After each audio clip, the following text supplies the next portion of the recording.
اے حسین، اے حسین، اے حسین، جیتے رہو شبیر پہ مرنے والوں، مرنے والوں،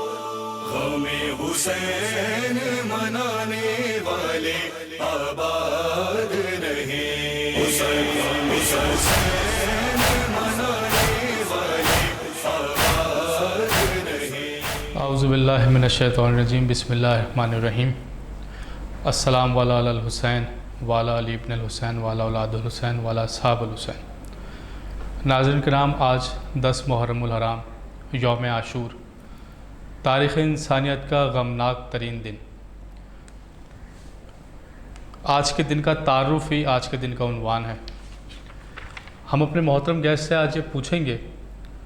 کہ آج کے دن کا واقعہ کا پس منظر کیا ہے، کیوں یہ واقعہ پیش آیا۔ جہاں تک میں نے پڑھا ہے اور سیکھا ہے،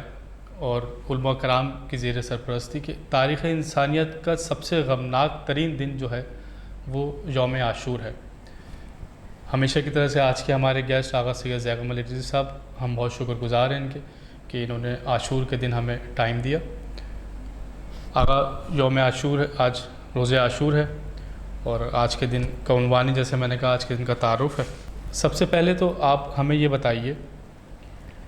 کہ امام حسین کی جو فضیلت ہے، ایک طرف تو رسول خدا جو خاتم الانبیاء ہیں، آپ کو اپنا بیٹا بھی کہتے ہیں، آپ کو اپنی آنکھوں کی ٹھنڈک بھی کہتے ہیں، اور ایک طرف ہمیں تصویر کا دوسرا رخ یہ ملتا ہے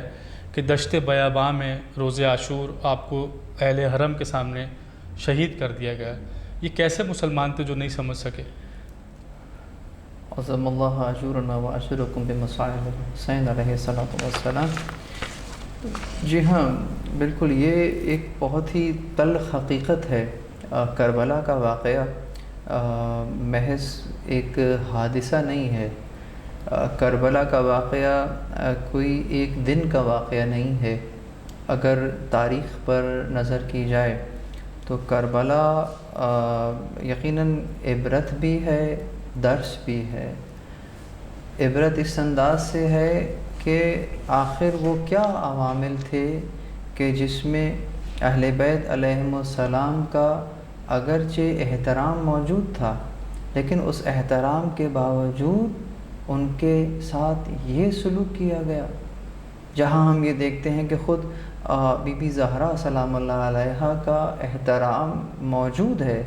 اور وہ جو واقعہ بیان کیا جاتا ہے حضرت حر کے باب میں کہ انہوں نے عرض کیا کہ آپ کی والدہ وہ ہیں کہ بغیر وضو میں نام نہیں لے سکتا۔ تو یہ احترام موجود ہے، لیکن اس احترام کے باوجود امت نے اصحاب خامس من الکساء کے ساتھ خامس من اصحاب الکساء کے ساتھ کیا کیا۔ تو یہ بات سمجھنے کے لیے ہمیں تاریخ کا مطالعہ کرنا پڑے گا اور دیکھنا ہوگا کہ وہ پوائنٹ آف ڈیویشن، وہ رسول اللہ صلی اللہ علیہ وآلہ وسلم کی جو وصیتیں ہیں ان پر عمل نہ کرنے کا نتیجہ کیا ہوا کرتا ہے۔ تو کربلا ایک انداز سے ہمیں وہ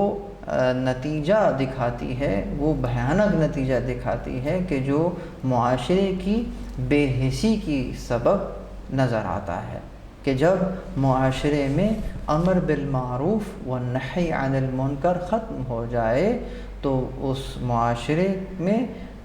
نتیجتاً یزید جیسے حاکم جو ہیں وہ حکمران ہو جاتے ہیں۔ اور اگر یزید جیسا حاکم اسلام کا لبادہ اوڑھ کر سامنے آ جائے تو پھر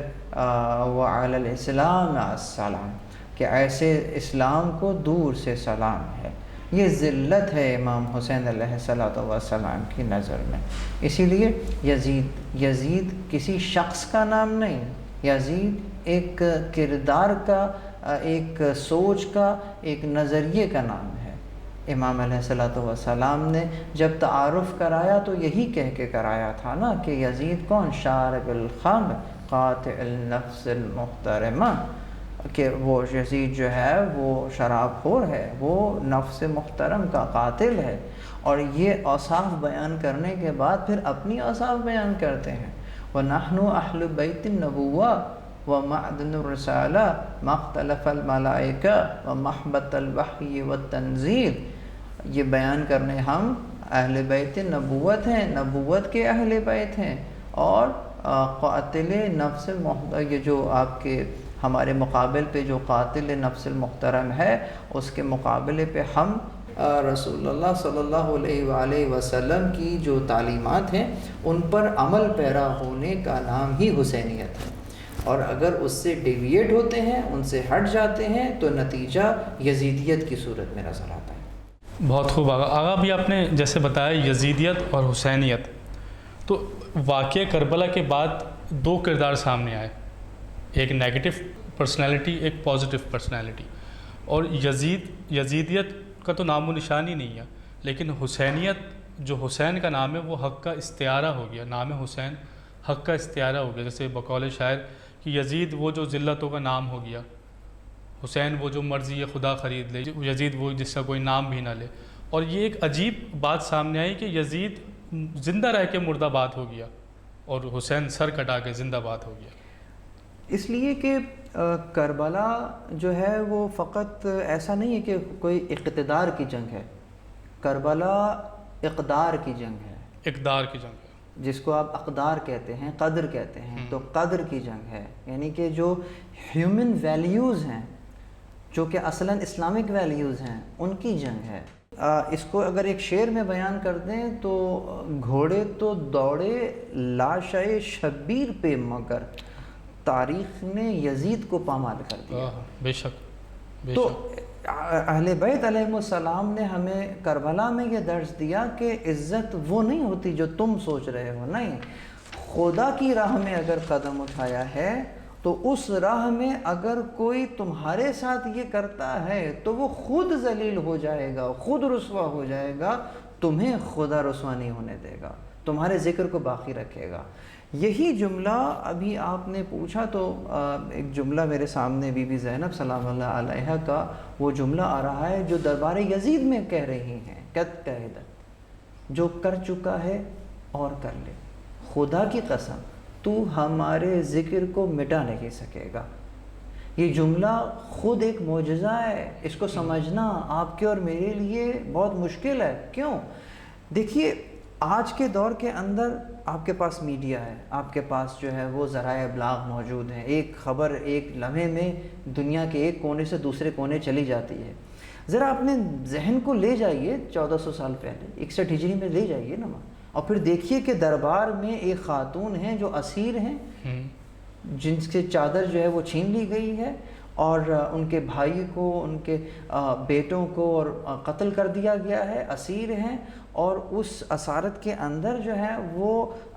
خود دربار میں موجود ہیں، اور سامنے حاکم وقت ہے، یعنی کہ سامنے بادشاہ ہے، جو کہہ دے وہ قانون ہے، جو چاہے کر لے، اس کے ساتھ اس انداز سے مکالمہ کر رہی ہیں کہ جو کر چکا ہے اس سے بھی زیادہ کر لے، خدا کی قسم تو ہمارے ذکر کو مٹا نہیں سکے گا۔ یہ خود ایک معجزانہ کلام ہے، اس کے پیچھے تائید نظر آ رہی ہے پروردگار کی۔ کیوں؟ اس لیے کہ وہ خدا کی نصرت کو دیکھ رہی ہیں، خدا کی مدد کو دیکھ رہی ہیں۔ پوچھا تم نے کیسا پایا اپنے خدا کو قیامت میں؟ تو جواب ما رأیت الا جمیلا، میں نے سوائے حسن اور جمال کے کربلا میں کوئی مزاح کچھ نہیں دیکھا، یعنی کہ خدا کو فقط جمال ہی جمال مجھے کربلا میں نظر آیا۔ یہ اہل بیت علیہ السلام کی نظر سے اگر دیکھیں تو ہمیں یہ نظر آتا ہے۔ تو جہاں ہر قدم کے اوپر، جہاں ہر مصیبت کے ریئیکشن کے طور پر آپ کو صبر نہیں شکر نظر آتا ہے، یہ اعلیٰ ترین مقام ہے۔ حمد الشاکرین جسے کہتے ہیں، حمد الشاکرین، حمد الصابرین نہیں، صبر کرنے والوں کی حمد نہیں، شکر کرنے والوں کی حمد، یعنی نعمت پہ شکر کیا جاتا ہے، مصیبت پہ صبر کیا جاتا ہے۔ انبیاء علیہ السلام کا شیوا ہے کہ جب مصیبت ہو تو اس پہ صبر کیا جاتا ہے، لیکن اہل بیت علیہ السلام کے گھر کی ثقافت ہی کچھ اور ہے۔ یہاں جب مصیبت بھی آتی ہے تو وہ بھی پروردگار کے عالم کی بارگاہ میں اس کو نعمت کے طور پر لیتے ہیں اور شکر بجا لاتے ہیں، اس لیے کہ اس مصیبت کے بعد بعد فَإِنَّ مَعَ الْعُسْرِ يُسْرًا، اس کے بعد مصیبت کے بعد جو ہے وہ ایک آسانی ہے، اور اس آسانی کو بحیثیت نعمت لے کر اس کا شکر ادا کیا جاتا ہے۔ ہم نے کربلا میں سوائے جمال کے کچھ نہ دیکھا۔ بی بی زینب سلام اللہ علیہ۔ ٹھیک آگا، جیسا بھی آپ نے دربار کا ذکر کرا تو میرے ذہن میں وہ آ گیا کہ جب بی بی زینب خطبہ دے رہی تھیں تو اذانیں کہہ دیا یزید نے کہ اذانیں دینے لگو۔ یہ کیسے مسلمان تھے کہ دیکھ رہے ہیں کہ اہل حرم کھڑے ہوئے ہیں، رسول کا گھرانہ کھڑا ہوا ہے، اور یہی چیز ہمیں روز عاشور بھی نظر آتی ہے کہ اپنی نماز کی تو فکر ہے، یہ کہہ بھی رہے ہیں کہ جلدی یہ کام کرو، نماز عصر کا ٹائم ہو رہا ہے، اور شہید کس کو کر رہے ہیں کہ جن کے گھر کی نماز ہے۔ یہ کیسے مسلمان تھے؟ اس قسم کے مسلمانوں کے لیے خود مولا حسین نے ایک خطبہ جو ہے وہ ارشاد فرمایا ہے وہیں کربلا میں، اور ان کے اس خطبے کا ایک ٹکڑا جو درمیان میں ہے، فرماتے ہیں کہ الناس عبید الدنیا ودین لعق علی السنتہم، کہ لوگ جو ہیں وہ دنیا کے بندے ہیں، عبید الدنیا، لوگ دنیا کے بندے ہیں، ودین لعق، لعق کہتے ہیں جسے کہتے ہیں چٹنی، کہ دین جو ہے وہ ان کی زبان پر چٹنی کی مانند ہے، یعنی کہ صرف یہ چٹخارا لے رہے ہیں، جب تک اس کا چٹخارا موجود ہے جب تک ان کو دین جو ہے وہ پسند ہوگا، لیکن جہاں ان کے من پسند شے سے ہٹ کر دین تقاضا کرے گا تو پھر وہاں دین کو چھوڑ دیں گے۔ تو بس ان کو اتنا دین چاہیے جس سے ان کی دنیا بن جائے۔ یہ بہت ایک میں نے چاہا ہے کہ میں پورے ایک لیکچر کو ایک جملے میں سمیٹ دوں کہ کچھ لوگوں کو فقط اتنا دین چاہیے ہوتا ہے جس سے ان کی دنیا بنی رہے، جبکہ حقیقت کیا ہے؟ حقیقت یہ ہے کہ دین کو کسی شے پر قربان نہیں کیا جا سکتا، دین پر ہر شے قربان کر دی جاتی ہے، یہاں تک کہ جان تک قربان کر دی جائے، چاہے کسی کی بھی جان ہو۔ ہر شخص کی جان محترم ہے، لیکن دین کے اوپر وہ اس کو قربان کر دے گا۔ ہم نے خانوادہ رسول میں دیکھا، ہم نے فرزند زہرا کو دیکھا کہ کس طرح اس نے اپنے پورا خانوادہ اور اپنی جان بھی جو ہے وہ اس کے اوپر لٹا دی۔ یعنی دین اس شے کا نام ہے کہ جس پر حسین علیہ السلام کی جان بھی قربان ہو سکتی ہے، تو قدر کیجئے اس دین کی جو کہ آپ کو اور مجھے اس انداز سے ملا۔ بس اگر جیسے میں نے اپنے پروگرام کے شروع میں کہا کہ یہ روز عاشور ہے اور تاریخ کا غمناک ترین دن ہے یہ، بس آپ شہادت بیان کر دیں تھوڑی امام حسین کی، اور رخصت جو ہے امام حسین کی وہ تھوڑی سی اگر۔ بس آخری لمحات ہیں، یقیناً آپ لوگ سن چکے ہیں، مصائب کے جملے ہیں، لیکن تبرکاً عرض کر دوں کہ راوی نے جو منظر کشی کی ہے وہ یوں کی ہے کہ جب امام علیہ السلام نے بیویوں کو ودا کیا ہے اور چاہتے ہیں کہ میدان کارزار کی طرف جو ہے وہ سبقت کریں، تو بس امام نے اجازت طلب کی ہے اور بی بی زینب سے اس کرتے کا مطالبہ کیا ہے کہ بہن وہ کرتا مجھے دے دینا۔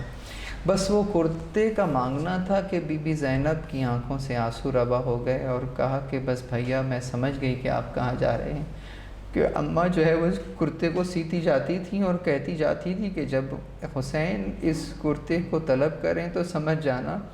کہ کرتا نہیں مانگ رہے، کفن مانگ رہے ہیں۔ راوی لکھتا ہے کہ امام نے اپنے اس لباس کے اندر اس کرتے کو پہنا ہے اور پھر اس پر اپنا لباس جو ہے وہ پہن لیا ہے، سبقت کرتے ہیں میدان کی طرف، لیکن کوئی بھی بیوی آپ کو جانے نہیں دے رہی تھی، گویا اس طریقے سے بھرے گھر سے آپ نکلے ہیں جیسے کوئی جنازہ جو ہے وہ بھرے گھر سے میدان کی طرف جاتا ہے۔ آپ جاتے ہیں، حملہ کرتے ہیں یزید کے لشکر پہ، ایک عجیب جملہ کہتے ہیں، جب لڑ رہے تھے نا، لڑتے لڑتے آپ فرات کی طرف دیکھتے، کہتے تھے آؤ عباس دیکھو بھائی کی جنگ دیکھو، کبھی اپنے انصار کو بلاتے تھے کہ آؤ کہاں ہے وہ میرے انصار، دیکھو ایک پیاسے کی جنگ دیکھو، اس انداز واقع تھے امام، اور کئی مرتبہ آپ نے فرات کی طرف اور پھر حملہ کرتے تھے اور پھر واپس آ کر خیموں کے پاس ایک ٹیلا تھا وہاں کھڑے ہو جاتے تھے اور تکبیر بلند کرتے تھے۔ تکبیر بلند کرنا کیا معنی؟ یعنی اب یہاں پر جو ارباب مقاتل ہیں انہوں نے تفسیر کرنا چاہی ہے کہ گویا امام علیہ السلام بیویوں کو یہ بتلا رہے ہوتے تھے کہ ابھی زندہ ہے حسین، اور پھر حملہ کرتے تھے۔ بس وہ آخری منظر بھی آیا کہ لڑتے لڑتے جب ایک ملاؤن نے حرملا نے آپ کے پیشانی پر وہ تیرے سیش ہو گئے